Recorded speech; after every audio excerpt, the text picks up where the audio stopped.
बिस्मिल्लाहिर्रहमानिर्रहीम। अस्सलाम वालेकुम नाज़रीन, आप यूट्यूब चैनल देख रहे हैं, मैं इमरान खान हूँ। नाज़रीन, बड़ा सवाल ये पैदा हो रहा है कि रिजवी बरादरान गए कहाँ पे। उनके बारे में बहुत सारी स्पेकुलेशंस हैं, बहुत सारी अफवाहें हैं। कई लोग बड़े दावे के साथ कह रहे हैं जब हुकूमत बिल्कुल खामोश है और कोई चीज़ कहने के लिए तैयार नहीं है तो फिर अफवाहें फैलेगी ना। फिर उन अफवाहों की बुनियाद के ऊपर ये मुकदमात दर्ज करते हैं। अभी हुकूमत एक जाल बिछा रही है और एक ऐसा तरीकाकार कर रही है कि मैक्सिमम कमजोर किया जाए तहरीक लब्बैक को, और उन्हें ये लगता है कि कोई मुमकिन रद्द अमल हो सकता है आने वाले दिनों में, उस रद्द अमल को पहले से ही बंदोबस्त कर लिया जाए। पहले इंटरनेट की बंदिश की एक बात पता चली, फिर एक बहुत बड़ा क्रैकडाउन शुरू हुआ, फिर जनाब लिस्टें बनाई गई, वो लिस्टें दी गई कि तहरीक लब्बैक के इन सारे बंदों को पकड़ लिया जाए।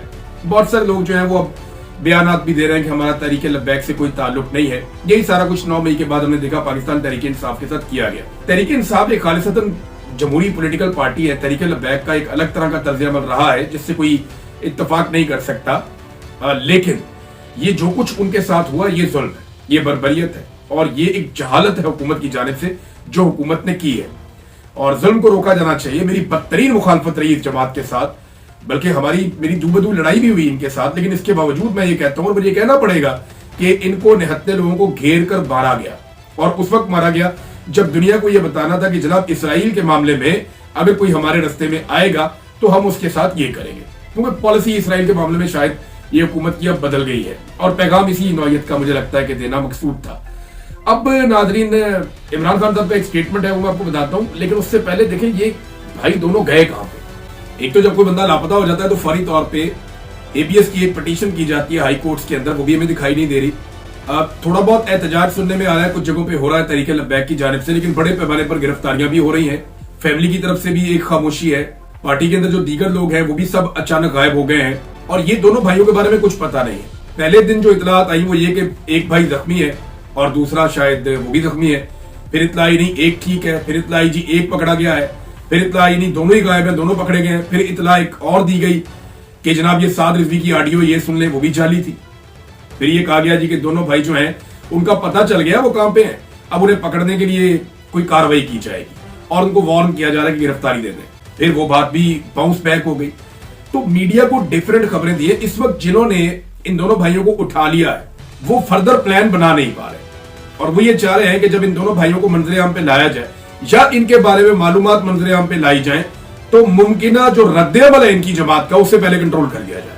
लगता है कि कुछ ऐसा हो गया है जिसके बाद रियासती इदारे ये कैलकुलेशन कर रहे हैं कि जितना मैक्सिमम हो सके आने वाले दिनों में रद्द अमल को कंट्रोल किया जाए, और उसके लिए चीजों को अभी छुपाया जा रहा है, और कभी एक खबर चलवाई जाती, कभी दूसरी, कभी तीसरी। अभी तक हकीकत सामने नहीं आई कि दोनों भाई हैं कहां। मेरी दानिश में जो मुझे समझ आती है, ऐसी सिचुएशन में बंदा हमेशा एजेंसियों के पास होता है, इंटेलिजेंस एजेंसियों के पास बंदा होता है, और वो उसको गिरफ्तारी डालते हैं या उसको मंजरे आम पे जब लेकर आते हैं तो उससे पहले वो बंदोबस्त करते हैं कि ये मलबा उनके ऊपर ना गिरे या कम से कम इसका रिएक्शन ना आए। ये होता है और वो इसका मैनेज करते हैं, जाली मुकाबला करके, कोई और चीज करके, डिफरेंट चीजें इसके अंदर प्लान की जाती हैं। अब जनाब आसिम मुनीर साहब के हवाले से इमरान खान साहब ने बड़ा क्लियर एक पैगाम दिया है। ये 3-4 पैगाम आता है जो इमरान खान साहब ने दे दिया ऊपर नीचे अपने एक ही स्टेटमेंट में, और खान साहब ने भी जो है वो छोटा गेयर लगा दिया, गाड़ी को फुल जोर में डाल दिया है, और अब तेजी से खान साहब जो है वो आगे की तरफ बढ़ रहे हैं अपनी नई टीम के साथ। नई टीम परफॉर्म करती है नहीं करती, इनके बड़े टेस्ट हैं। यानी सुहेल अफरीदी का जो पहला टेस्ट है वो क्या है, इमरान खान से मुलाकात करना। वो उसने क्या किया मैं बताता हूं बाद में, लेकिन पहले इमरान खान साहब को सुने। इमरान खान ने कहा माजी के डिक्टेटर्स के अदवार में भी जुल्म और सितम की तारीख रकम की गई, मगर आसिम मुनीर ने हर हद उबूर कर ली है। यानी इमरान खान साहब ने बड़ा क्लियरली बगैर कहे कह दिया कि आसिम मुनीर एक डिक्टेटर है। माजी के डिक्टेटर ने भी बड़ा जुल्म किया था, लेकिन आसिम मुनीर जितना जुल्म नहीं किया था। 2 साल में पाकिस्तान में सिविलियंस के कत्लेआम के 4 बड़े वाकयात हो चुके हैं, जिनमें पहला 9 मई, दूसरा 26 नवंबर, तीसरा आजाद कश्मीर और चौथा मुरीद के कत्लेआम है। अपनी ही अवाम पर ऐसा जुल्म किसी भी मुहज़्ज़ब मुआशरे में नहीं होता। सबसे ज्यादा बाइस तकलीफ बात यह है कि इन तमाम वाकयात में कोई बैरूनी दुश्मन नहीं, बल्कि अपनी ही पुलिस, रेंजर्स और पैरामिलिट्री फोर्सेस के हाथों अपने ही हमवतनों को बेदर्दी से शहीद किया गया, जो सोशल मीडिया पर गर्दिश करने वाली वीडियो से साबित है। मुझे इस बात की भी बहुत तकलीफ और अफसोस है कि कत्लेआम के जितने भी वाकयात हुए, ना ही इन पर कोई जुडिशियल कमीशन बना, ना ही इंक्वायरी हुई, और ना ही जिम्मेदारान को सजा सुनाई गई। मैं चाहता हूं कि मुरीद के कत्लेआम पर जुडिशियल कमीशन बनाकर आजादाना तहकीकात कराई जाए। اور ذمہ داران کو قرار واقعی سزا دی جائے، کیونکہ قتل عام کے ان واقعات میں تعداد کے حوالے سے شدید ابہام پایا جاتا ہے۔ جیسے کہ مرید کے واقعے میں سرکاری اطلاعات کے مطابق 4 مظاہرین جان سے گئے، جبکہ متاثرہ فریق کے مطابق حقیقی تعداد 400 سے 600 تک ہے۔ یہ ریان گرام ایک جرنلسٹ ہے، یہ ویسے پاکستان کی اسٹیبلشمنٹ کے بہت خلاف ہے اور پاکستان کی اسٹیبلشمنٹ بھی اس کے بہت ہی خلاف ہے، ایک دوسرے سے شدید نفرت کرتے ہیں، لیکن اس نے ایک دن پہلے یہ کہا تھا کہ اس کو تفصیلات بتائی جائے، اور اس نے اپنا ایک پلیٹ فارم حاضر بھی کیا تھا کہ اس پہ بتائیں تفصیلات جو لوگ نہیں بتا سکتے پاکستان میں۔ یہ امریکی جرنلسٹ ہے، اس نے دعویٰ کیا کہ 1000 سے زائد لوگ اس میں قتل عام ہو گیا ان کا۔ اب یہ بڑی خوفناک انفارمیشن ہے۔ دیکھیں، جو لوگ میرے اپنے سورس نے جن پولیس والوں سے بات کی، اب پولیس والے جو ہیں وہ الگ الگ جگہوں پہ ڈیوٹی کر رہے تھے، جن 3 مختلف لوگوں سے بات کی انہوں نے جو تعداد بتائی وہ کم سے کم 60 بتائی ہے ایک بندے نے، اور جس نے زیادہ بتائی وہ اتنی زیادہ بتائی کہ میں نے وہ ڈر کے بارے وہ بتائی نہیں میں نے اپنے یوٹیوب چینل پہ کہ ایک عجیب و غریب سنسنی پھیل جائے گی کہ پتہ نہیں وہ معاملہ جو ہے اس کی تصدیق ہو سکتی ہے یا نہیں۔ تحریک لبیک کے جو مین لوگ ہیں وہ سارے کے سارے بالکل منظر سے غائب ہیں، کوئی نہیں بتا رہا کہ کتنے لوگ مارے گئے ہیں۔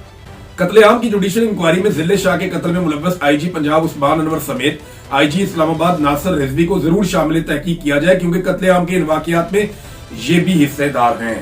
میں تاکید کرتا ہوں کہ خیبر پختونخوا میں ہمارے کارکنان اور عوام بعد از نماز جمعہ مرید کے قتل عام کے خلاف احتجاجاً نکلیں۔ یہ کسی ایک سیاسی جماعت نہیں بلکہ تمام پاکستانیوں کا فرض ہے کہ وہ اس بربریت کے خلاف آواز اٹھائیں اور جوڈیشل کمیشن کے قیام کا مطالبہ کریں۔ اس ظلم اور بربریت کا راستہ نہ روکا گیا تو باری باری سب اس کی زد میں آئیں گے۔ وہی بات جو میں کہتا ہوں کہ باری باری سب کی باری، کوئی نہیں بچے گا۔ یہ اسٹیبلشمنٹ سب کو مارے گی، کیونکہ ان کا وفاد اتنا بڑا ہے کہ یہ سب سے لڑ پڑیں گے، ایک وقت آئے گا اور ساروں کو ماریں گے، ایک وقت آئے گا، باری باری ماریں گے۔ پھر جو پہلے مار کھایا ہوا ہوگا وہ سائڈ پہ ہو کے بیٹھ جائے گا، پھر نیا مار کھائے گا، لہذا مل کر ان کا مقابلہ کرو، ورنہ یہ باری باری سب کو ماریں گے۔ یہ بات بالکل ٹھیک ہے۔ پاکستان اور افغانستان کے درمیان بڑھتی ہوئی کشیدگی پہ عمران خان صاحب نے کہا کہ یہ باعث تشویش ہے۔ 2 مسلم ہمسایہ ممالک کے درمیان لڑائی کسی بھی مفاد میں نہیں ہے۔ دونوں ملکوں کے درمیان تنازعات کو لڑائی کے بجائے مذاکرات کے ذریعے حل کرنا بہتر ہے۔ جس طرح یہاں 3 نسلوں سے مقیم افغان پناہ گزینوں کو دہائیوں کی مہمان نوازی کے بعد دھکے دے کر ملک سے نکالا گیا، وہ بھی افسوسناک ہے۔ ادھر تو مسجدوں میں اعلان کروائے جا رہے ہیں کہ افغانی آپ کے علاقے میں کوئی ہے تو نکالے اس کو۔ تو افغانستان ہمارا مسلم ہمسایہ ملک ہے، دہشت گردی سے متعلق معاملات بات چیت سے حل کیے جائیں۔ تاریخ سے ثابت ہے کہ ڈکٹیٹرز کبھی بھی امن نہیں لا سکتے، کیونکہ ملٹری ڈکٹیٹرز کو ملٹری سلوشن کے علاوہ کوئی حل نظر نہیں آتا۔ اب تک کے لیے اتنا ہی، اپنا خیال رکھیے گا، اپنے چینل کا بھی۔ اللہ حافظ۔